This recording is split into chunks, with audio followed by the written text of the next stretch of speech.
আসসালামু আলাইকুম। প্রিয় দর্শক, দেশে গত কয়েকদিন ধরে যে জিনিসটা সবচেয়ে বেশি আলোচিত হচ্ছে তা হলো আইন শৃঙ্খলা নিয়ন্ত্রণ লুজ হয়ে যাওয়া বা শিথিল হয়ে যাওয়া। মানুষ যেখানে সেখানে ছোটোখাটো ঘটনা নিয়ে মারামারি করছে, খুনোখুনি করছে, ঘোষণা দিয়ে একটা বাড়িতে হামলা চালাচ্ছে এবং নারী সহ মা সন্তান সহ 3 জনকে পিটিয়ে হত্যা করছে, ধর্ষণ করছে। ধর্ষণের ছবি আবার ফেসবুকে এবং সোশ্যাল মিডিয়ায় ছড়িয়ে দিচ্ছে। সারা দেশে একটা মবের আতঙ্ক তৈরি হয়েছে। পুলিশের যে পুলিশ স্টেশন সেটা ঘেরাও করা হচ্ছে এবং ঘেরাও করে আসামিকে ছাড়িয়ে নিয়ে যাওয়া হচ্ছে, পুলিশ স্টেশন ভাঙচুর করা হচ্ছে। কোথাও আবার দেখা যাচ্ছে একজন লোককে ধরে নিয়ে বলা হচ্ছে এই স্বৈরাচারের অথবা ফ্যাসিস্টের দোষর একে অ্যারেস্ট করতে হবে, তার বিরুদ্ধে কোনো মামলা থাকুক বা না থাকুক সেটাও করতে বলা হচ্ছে। দাঙ্গা হচ্ছে, মারামারি হচ্ছে, অপহরণ হচ্ছে। এগুলো আমরা ব্যাপকভাবে মিডিয়াতে দেখছি, আমাদের আশেপাশে দেখছি। কেবল মিডিয়াতে দেখছি তাই না, কিন্তু মিডিয়া পরে আমরা জানছি না, আমাদের আশেপাশেও দেখছি এই ঘটনাগুলো ঘটছে। মানুষ নিরাপত্তাহীনতায় ভুগছে। মানুষ জানে না রাস্তায় বের হওয়ার পর যদি তাকে কেউ কোনো একটা স্বৈরাচারের দোষী হিসেবে ট্যাগ দিয়ে মারধর করে তাকে ফেরানোর জন্য কেউ আসবে কিনা এটা কেউ জানে না।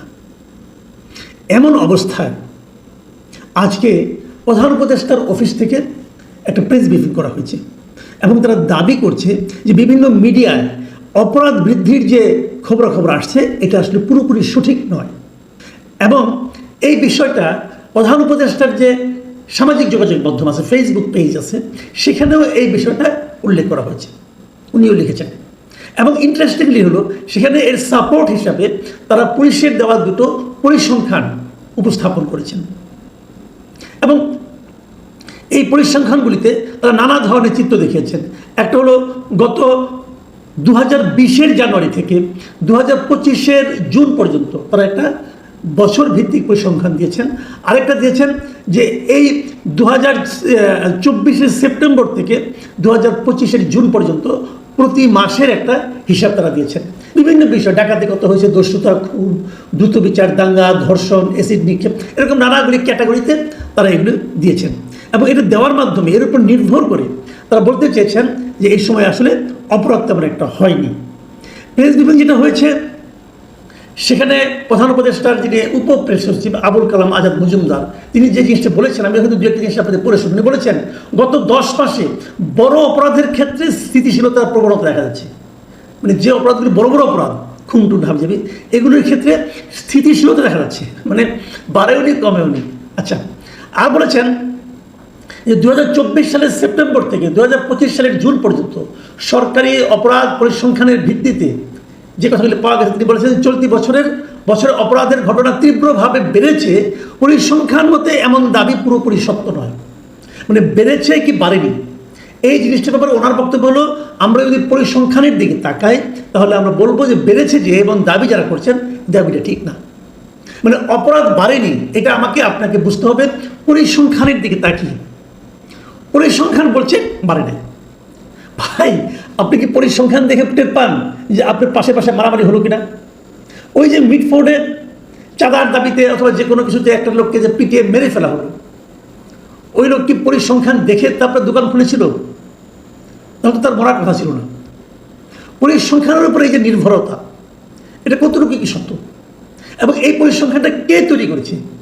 পুলিশ তৈরি করেছে। কার পুলিশ? এই সরকারের পুলিশ। সরকারের পুলিশ কি এমন পরিসংখ্যান করবে তাতে সরকার বিব্রত হবে? বাদ দেন এই কথাও। সরকারের পুলিশ যখন একটা খুনের হিসাব করে অথবা একটা দাঙ্গার হিসাব করে, কোন দাঙ্গা করে তারা বলতে পারে। যে সমস্ত দাঙ্গায় তাদের এখানে মামলা হয় সেগুলো নিয়ে তারা বলতে পারে। যেগুলো মামলা হয় না সেগুলো কেউ জানে না।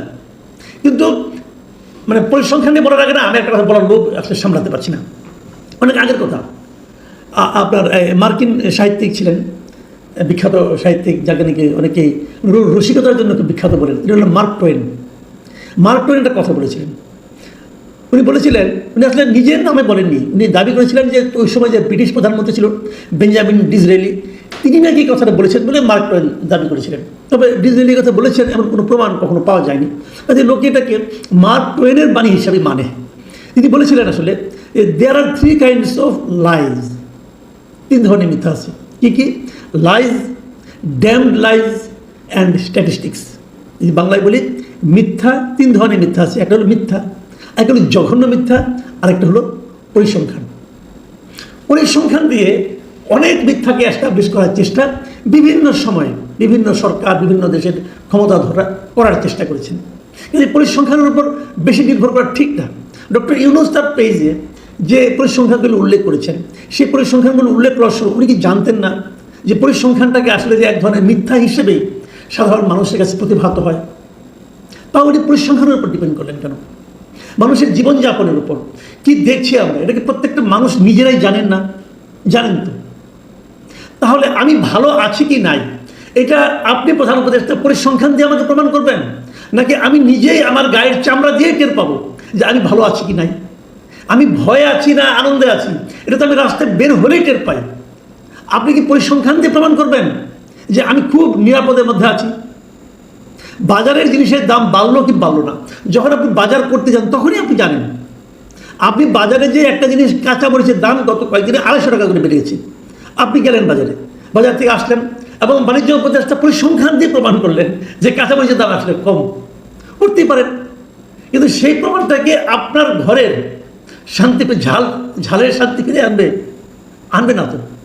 তো এই সমস্ত পরিসংখ্যান যখন দেওয়া হয় তখন বুঝতে হবে আসলে ওনাদের আর কিছু বলার নাই, আর কোনো লজিক নাই। যখন লজিক না থাকে তখন এই ধরনের পরিসংখ্যান ভিত্তিক তত্ত্ব এবং তথ্য দেওয়ার প্রবণতা বেড়ে যায়। আমরা সরকারকে অনুরোধ করব, এই পরিসংখ্যানের হিসাব বাদ দেন। আপনি যদি পরিস্থিতি ভালো করতে পারেন সেটা আপনাকে বলতে হবে না, জনগণই বলবে। যেমন গত রমজানে জিনিসপত্রের দাম আপনারা নিয়ন্ত্রণে রাখতে পেরেছিলেন, জনগণ বলেছে, আপনাকে কষ্ট করে পরিসংখ্যান দিতে হয় নাই। যখন আপনারা পরিসংখ্যান দেন আমার বিবেচনায় আপনি একটা হাস্যকর কাজ করেন এবং জনগণের কাছে নিজেদের অক্ষমতাকে ঢাকার একটা হাস্যকর প্রচেষ্টায় লিপ্ত হন। আমরা এটা চাই না। এদেশের মানুষ খুব ভালো বোঝে এসে আইন শৃঙ্খলা পরিস্থিতি কেমন আছে। আমাদের অনুরোধ, এদেশের মানুষকে বোঝার চেষ্টা করেন, মানুষকে বোকা বানানোর চেষ্টা করেন না। প্রিয় দর্শক, এখন এই পর্যন্তই। আল্লাহ হাফিজ।